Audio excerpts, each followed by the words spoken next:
And welcome back. We are here with another interviewee that we're going to have a very nice conversation here from the Agile Testing Days Conference 2024, reporting from Potsdam, Germany. Hallo Leute, wir sind auf Deutschland. In Deutschland? I don't know. My German is not that good yet. And I have another friend amigo, that decided, yeah, why not? Let's talk and do this show, whatever this is. He's not sure yet what is going to happen. Just beware. We have our friend Attila Fekete. Attila, how are you? Very excited. Actually, this is the first time I'm neither a conference organizer or a speaker, and it's so cool to be just an attendee and relax and enjoy the day. So, I mean, I haven't done this for many years. I was either organizing event or do public speaking, and oftentimes it's stressful. You either think about your talk, or as an organizer, thinking about, okay, what can go wrong, how to fix it. This is super cool. I just talk people like yourself. I can do whatever I want, and that's the best thing that could happen to me before Christmas. Oh wow, your So it's a early Christmas present. Yeah, yeah. It's really a present for me, so it's kind of cool. I love it, and I'm a little bit jealous because not having a schedule, just enjoying a conference. I'm not sure when was the last time that I had that experience, but I'm happy for you, and also happy to have you here. That you agreed to come and share yourself, your experiences with the audience, with everyone watching. And to start off, I would like to get to know you a little bit better for the audience that do not know you. Who are you? What do you do? What makes you special? I don't know if I'm special because, We are all special. honestly speaking, I still feel like I'm a simple guy. Uh, I love my like it like that. Love to spend a lot of time with family. I don't think it's super fancy. I'm more a people person, so Mhm. people matter the most for me. I love spending my time with people, talking to people. So when you ask me if you should have an interview, I said, why not? That's the best thing, talking and probably influencing other people. About myself, so I do a lot of things. You know, Probably I told you before that I started programming when I was 12. Yeah. You mentioned that. I'm Back, very curious about that. We'll yeah, get yeah, into yeah, it. yeah. Back then it was a crazy idea because may not know, but I'm almost 50, gonna turn 48 next year. So I'm almost 48. What's the So secret? I need it. I uh, it's funny. So back when I was 12, no one had computers. So when I told my mom I want to do programming, she said, "What? Okay, never mind." But you know what I respect the most? She never said no. Okay, this is your dream. Live for a dream. And I'm so happy and glad that I'm living a dream, my childhood dream.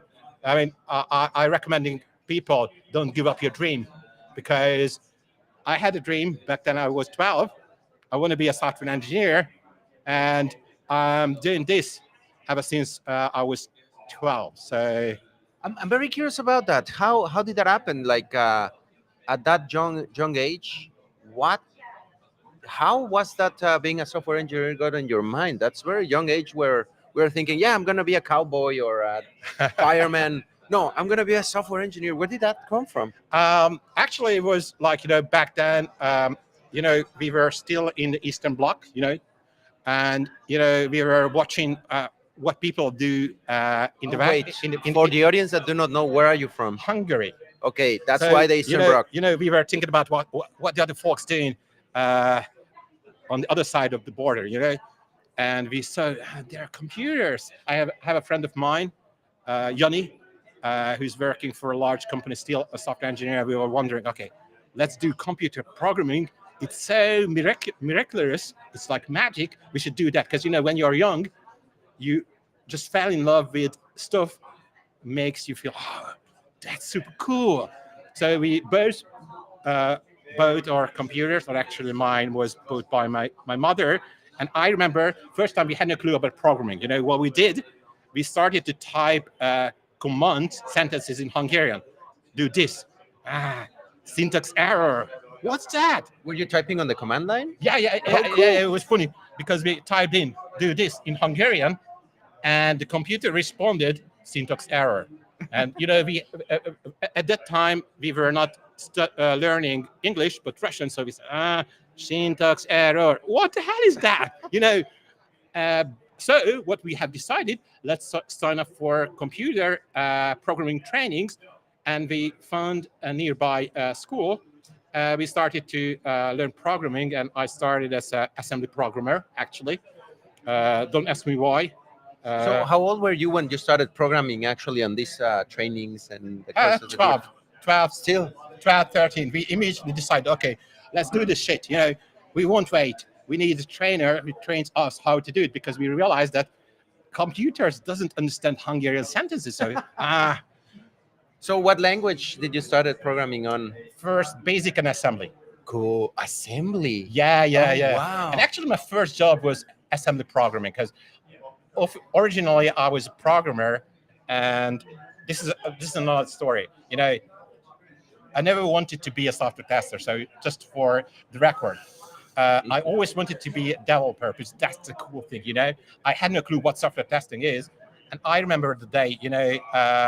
I was working for a company, and I was young, like 21, and what I wanted, enjoy my life. We travel a lot, party a lot, this kind of stuff.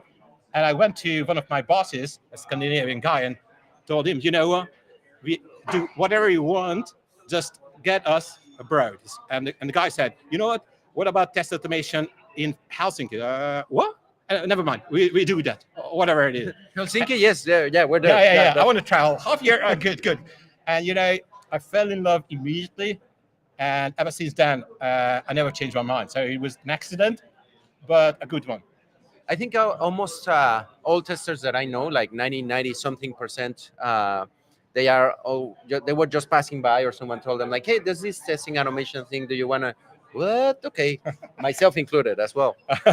And I'm very curious about those first experiences. What did you started automating on, or what tools? What Actually, that company was my first company, so you can Google it. It's Ericsson. It's not an issue to mention here. long It, ago? it, I it mean, was actually they had decent engineering practices. Even now, I'm surprised that I joined the firm back in 1998, and they had test automation, oh and well. even they had model-based test automation. So it was like, oh my gosh! And actually, I started programming in assembly, do automation in this model-based tool. I'm not going to name the vendor, because yeah. Yeah, just in case. Don't So worry. it was fun. And for a long time, I didn't know how how lucky I am, because when I changed company, I had to realize that a lot of company had no clue about test automation back then. It was like, it was so natural. We always did test automation. Yeah, obviously. I did model-based testing. Yeah, it's cool. We did it, and switched company and joined the startup. And so you do manual testing. Oh my gosh, how lucky I was when I was doing test automation back in 1999. Okay, So it's pretty cool. there was already some Mercury tools around those days, and but boy, those are kind of like the beginnings of some of the modern test automation that we Yeah, know absolutely. today, right? Absolutely. Absolutely. Yeah, yeah, yeah. So I was lucky to do test automation since 1999, roughly. Wow. And through this journey, I wonder, because you are also a community organizer, conference organizer. How did that transition happen, and where did the spark came from to say like, yeah, I'm gonna put together all these events, and how did that happen? Actually, might sound a little strange, but around the age of 30, me and my friend back in Hungary were thinking about that maybe we should focus on raising, growing the next generation software testers. And back then we didn't have a conference in Hungary. And we said, dream big, let's create our own one. First year we sold like 30 tickets, but we were happy because what we wanted to give back to the I mean, you sold community, tickets already. to community. That's when Gustav was born actually. What year Almost was it? it was 15 years ago. So next year will be 15 years ago. So it should be, let me count it. So that's blah, blah, blah. Mine is 15 years. So it should be 10? 2011. 10 or 11? Yeah, yeah, yeah. Yeah. Sorry. And that was, at that point, it was a hobby project. And, through the years, started to grow and even surprised us. Okay, people want to come here. So we had a decision to make it more professional. So we hired a professional project manager who we are still working with, who is good at project management, sales, and this stuff. We hired an event manager who was really capable to do like building a stage, create so the operation stuff during the event. And first I joined as a speaker. I was back-to-back speaker for 5 years at Hustaf and a lot of different other events. And then I have reached a crossroad.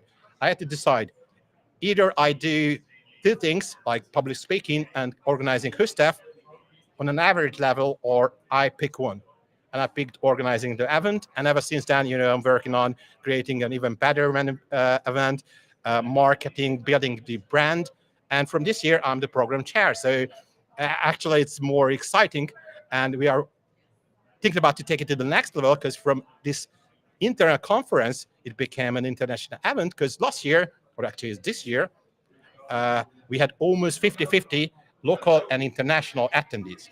Oh, wow. And our attendees are coming from 35 countries. So, it's a big thing. So that's why, for example, we started to think about remove uh, uh, that Hungarian Software Testing Forum tag from the logo, because we are international. So International Hungarian Forum. I don't know. yeah, let's think about it later. We need to figure out something, but it started to become misleading when we started to have almost 50-50 international attendees and local attendees. So to say it Hungarian sounded like local stuff, but it's not local stuff anymore. And I'm still super excited, as you can see. Yeah, yeah, yeah. I'm here. Yes, he's all jumpy, and you can Yeah, I tell know. all the energy. I'll let you to speak, because It's no, I mean it, and it's something that it's great that you.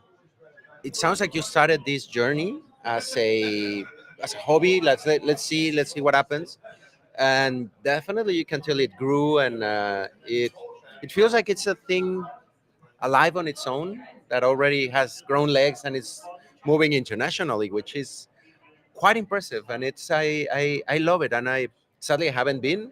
You're making me very curious of okay, maybe you should visit. experiencing. Yeah, yeah, yeah. Yeah, it's actually the same size like this. So um, it's somewhere in the top 3 in Europe, though we don't care about that much, because it's a love project.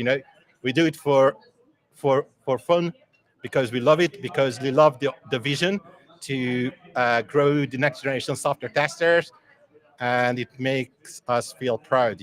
We are doing this. So I mean, It's crazy as well that you mentioned that when you were around your 30s, you were like already thinking on the next generation. I mean, on your 30s is not that old to be already yeah. thinking about that, but I can tell that there's a lot of community building spirit in you, that you feel like, yeah, how can I kind of like start working on the next generations? And that gets me curious. What are the biggest learnings that you have found in all these endeavors with the events and conferences, speaking, because you are also a speaker?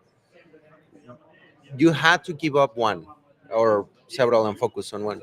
Do you miss any of those other? Yeah, every single day I gave up public speaking. I miss it, and I'm thinking about return, because I love to be on the stage. And actually, most people don't know, but I'm on stage in different forms for many years. Because the first time I stepped on the stage, I was doing a different thing. Guess what? Hosting? No, I was dancing hip hop and Wait, compete. what? Hip hop dancing. Yeah. I mean, it's hard to figure it out, because a guy in black suit and white shirt. But when I was 20 something ish, I started hip hop dancing, and we were competing. Even we No were way. appearing in different shows like Kickbox event as a show element. Is there a way? Is that online or anywhere that we can look for it? Unfortunately, He deleted it all. no, not myself. I was careless and put it on a web server that was decommissioned, and Oh, I don't have the copies, but who knows? I might be able to find it. So I'm my very curious. stage career started as a hobby dancer, so to say. Nice. I was dancing for a long time and loved stage. Funny because back then I had stage fright, and you know then when I stopped my dancing career, if we can call it like that, because the group just uh, broke up. Oh. I was thinking about what to do next, and I'm going to be a public speaker, and actually a lady who is well known, Isabel Evans, inspired me. She was presenting at an internal event at Ericsson. She was on the stage. I was in the audience. I said, I want to be her. And I had an approach to public speaking. I was always mindful, so I was thinking about what to do. You have stage fright, so it's difficult. Okay, so I engaged with a sports psychologist who is an ex-UK karate champion. Because I thought, Okay. preparing for a karate championship is pretty much similar to preparing for a keynote, and we did a lot of preps.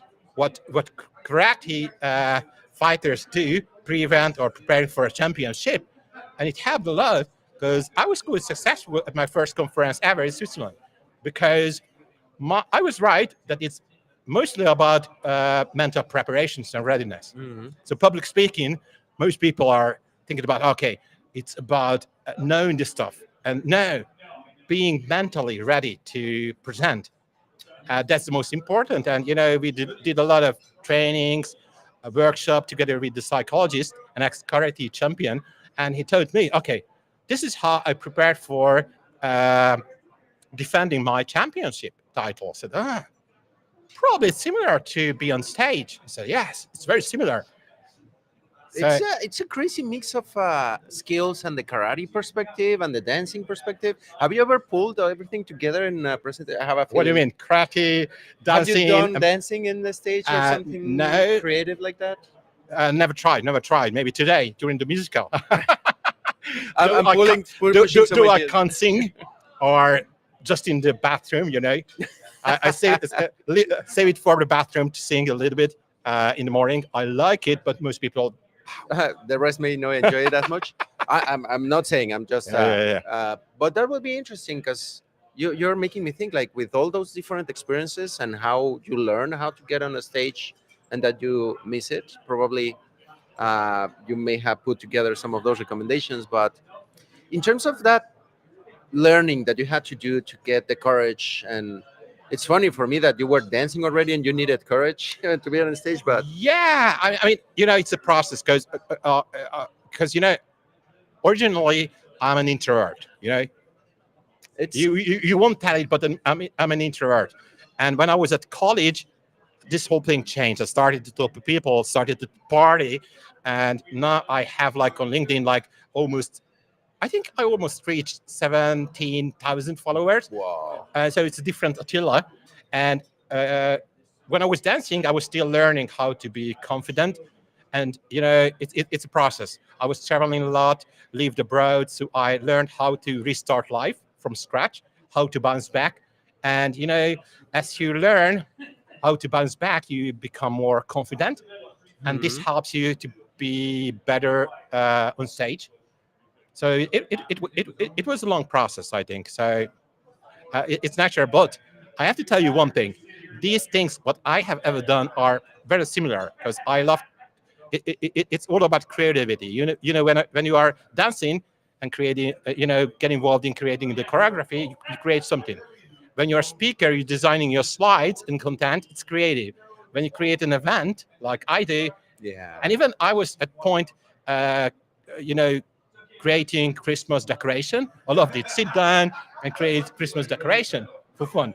So my Wow. life was always about creating something, creativity. That's what I love, and also about people because I'm a people person. So I love people. I love to help people. I'm a servant. When I was playing basketball, I was a point guard handing out assists. I didn't care about scoring because for me, helping people to be successful to grow was more important. So Passes, enabling. yeah. People ask me, "Do you want to score?" Yes, yes, sometimes. But for me, it was more important to be successful, to help people to grow, to be more successful. And actually, that's what I'm doing these days. And as an engineering manager, as a chapter lead, because most people don't know that I'm still hands-on, so still do test automation day to day. Wow. These days, I'm playing with Copilot.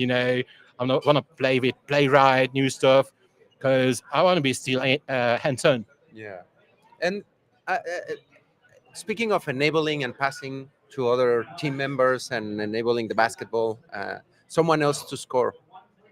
With the learnings that you had, like with the karate and dancing and all the no karate or taekwondo? No, actually, karate, I never did. No, no, but My your coach was a mentor. karate champion. Yeah. So Did you teach any of those things to someone else? Did you enable more people? Have you had like yeah, more giving back? yeah. Actually, for a long time, what we are doing at Gustav, we have a talent program.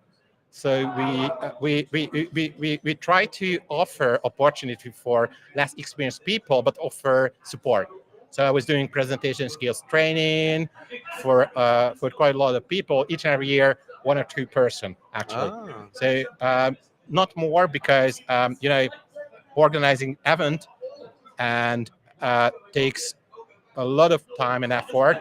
But each and every year, I try to pick one or two persons to help grow as a speaker, be more confident on stage. So yes, absolutely, because you know, giving back is I think it's important because yeah. I mean you can't take away all the time. You have to give back, have to build something. And that's why we, for example, each and every year to return a kindergarten to help them to do maintenance in the garden Yeah. because we need to give back. It's important to give back to the society you grew And up. the community Yeah, that you and the are building community. Yeah, yeah, and yeah. putting together.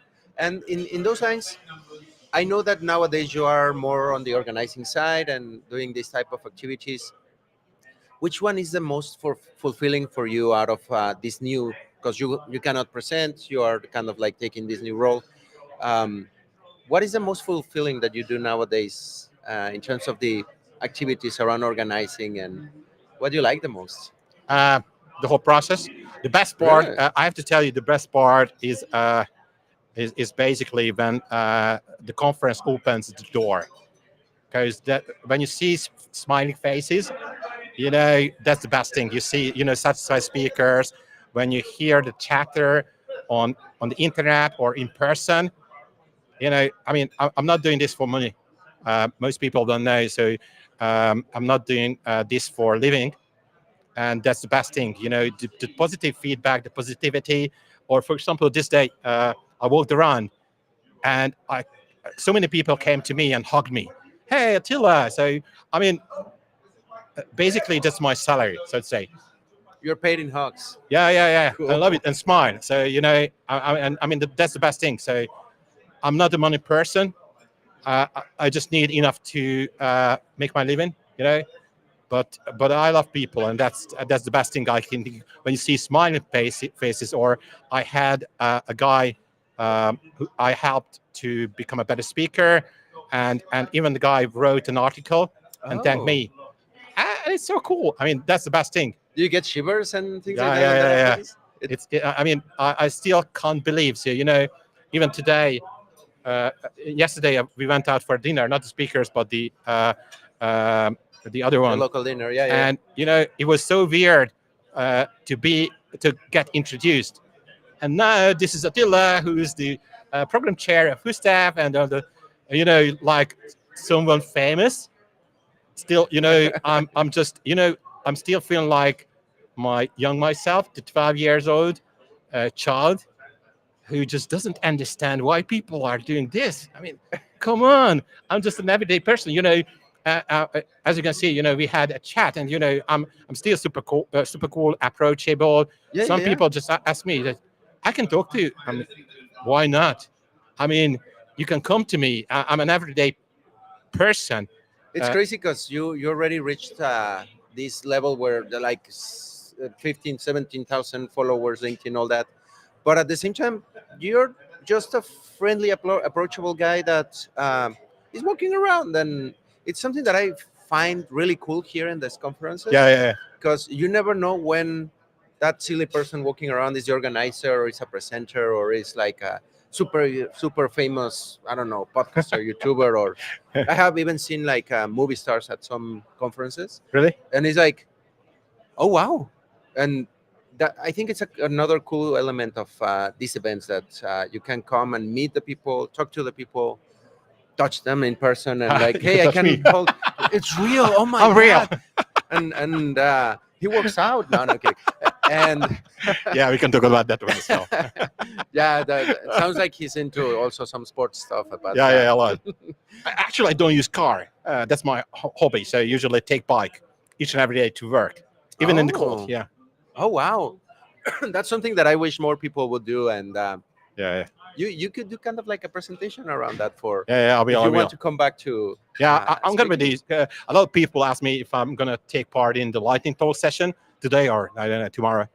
Maybe, maybe after a few beers, definitely. That always encourages Yeah, yeah, yeah. everybody to get on some action. But I'm curious as well. What do you see nowadays? I mean, you're as an attendee in the Agile Testing Days conferences. What is your perspective nowadays? Do you see that with all the changes in technology and all that is happening right now? What is your feeling? Because you started a while ago an assembler and developing all this to where we are today. Do you feel like overwhelmed, impressed, or just excited and looking forward to? Well, You on were a, already talking about Copilot and some of the things that you're. honestly speaking, I'm always excited. That's what I'm doing. So honestly speaking, I wouldn't do software engineering if I hated it, because I'm too old to do stuff I don't like. So obviously I'm excited, but to some extent, honestly speaking, because I'm in IT way too long. So AI was a hype when I was back in the university college, which was 1995. So I know how to treat hype, and I mean, I'm just taking carefully. I think there's more promises, but I know that this will shape the world. Anyway, Mhm. maybe not now, maybe not in all domains, because AI can handle like image recognition pretty well. Maybe not the best at writing tests just yet. Um, AI sometimes are hallucinating, and never say I don't know. So that's probably the biggest challenge because I'm a tester. So what I have started to do is to okay, let's validate. Okay, I'm gonna ask questions and try to make a fool. Uh, Of the AI. yeah, yeah, yeah. And I succeeded because never said I don't know. Because for example, I asked if you know this test framework. Yes, obviously, and how to do this. And That's very and interesting. AI was wrong, and I knew what it was doing is guessing based on the knowledge of similar frameworks Hmm. like JUnit. Do this, do that to achieve your goals, and so. Uh-huh. So I think one thing they should improve that if you talk to a human expert, a human will say at least I don't know. I have never seen that from an AI. I They think they that try to figure it out. And I think it's dangerous because if you are an expert, I go to you. Sometimes you will say, Attila, I need to check it, or mhm. I need to look it up, or I don't know. Let's talk to someone else. I haven't heard that from Copilot. You know, You just made me think that that would be a very interesting test case. Like, give it an unanswerable question, like something that the only valid answer would be I don't know. I will. I'm curious of pushing the AI towards that direction and see what happens. And um, that would be very interesting because you're right. It never stops. Like I have no answer for you. Sorry. Let me Google it or something like that. Yeah, and also, data is big thing. Clean data, because for example, I'm not going to tell you. We had a demo, a vendor tool, and we were just playing, and the demo scenario was about a generic topic, so it was easy to look up something on the internet. It was like booking a flight ticket. Said, okay, it's easy. What about if I would ask to do the same for our proprietary internal stuff? And then the guy told us, we were asking questions, and don't worry, your questions, the data won't be fed back to our model. I said, okay, then it might be an issue because I know I don't want my data to be leaked, but at the same time, I would like AI to understand my domain, my company, my some situation, context. my contacts. So we have a challenge here. Okay, it's good. Data is not leaked. So obviously there's a solution to have an internal model, but then we have less data. And it's not as powerful if you Yeah, have it yeah, yeah, yeah. internal. And And then I started to talk about, okay, my company is quite large, close to 100,000. What about my friend working for a startup? They have like a couple of engineers. Would AI help them if they don't have, they don't have enough data, internal data? So having an internal model is not an option for them. because what type of answers are you going to be getting without enough Yeah, data yeah. for the model? It's like it's a double-edged sword. And you're bringing So lots of honestly perspectives. speaking, I'm still excited. I spend a lot of time with playing because I think the only way I can stay authentic as a speaker, as an organizer, as a manager, and as a leader, if I still know the business. So I'm still playing with Copilot, programming in Python, playing with Visual Studio Code, Selenium. I want to do a little bit of Playwright, and playing every day. So we had a keynote this morning, Playful Leadership. Yeah, I love that one because I still believe in that. You need to have your child inner yourself. child Yeah. be some So, how kind of like self-experimenting and going out and playing. And that's so and I get the feeling that you also have like a, it's gonna sound like cliche, but playful soul. yeah, yeah, I yeah. feel that from No, you, no, I'm big, like big that. time. I'm still playing with Lego. Yeah, Cool. buying Lego. I don't mind, and even go out to the playground because I love it. Yeah. I don't mind if people think I'm crazy. This guy is almost 50. And Uh, then and what does it I matter? and I Doesn't. don't care because Yeah. I love Lego. If I had more time, I would do it more. More creativity, Because more honestly chance. speaking, that's a stupid thing. But when people say you should grow up, no, you should never. You should be responsible, but Yes, but don't lose your spark and your yeah, yeah, creativity. absolutely. And actually, don't lose your creativity because most adults start to build a fixed mindset. Mhm. This doesn't work, that doesn't work, and started to see, not see opportunities or options. It never worked. And as a kid, you just give it a try, You're always just give it a like, try, give it a try. don't And worry, no fear, no curve. And in that line, and also to wrap up a little bit, yeah, I just noticed. maybe we should have a part two. Yeah, I think we have enough to 10 parts, but I would like to wrap up with your experience as a organizer, as a community builder. What would you recommend to people thinking on they want to be on that stage? They have the feeling that you had, like looking up at someone like I want to be like that person. What would you recommend to the audience to get there? I think the most important is do it, give it a try. Okay. I mean, practice a lot, starting small, because that's what I'm recommending people to go to meetups, because or start with internal events, because less pressure, Yeah. and start to build it from scratch. Um, Work on your skills, whatever you need. Try to focus on one thing because you can't improve everything. So maybe you can start improving your English, then start working on your presentation skills. Try to and put the effort and be patient because it may take years or maybe 5, 10 years. But I think it's fun. Or the very first day you rock it, right? Yeah, I didn't. There Uh, are, yeah, I mean, but I think it was good enough, and I think it's important. It's like when you build up a career of professional boxer.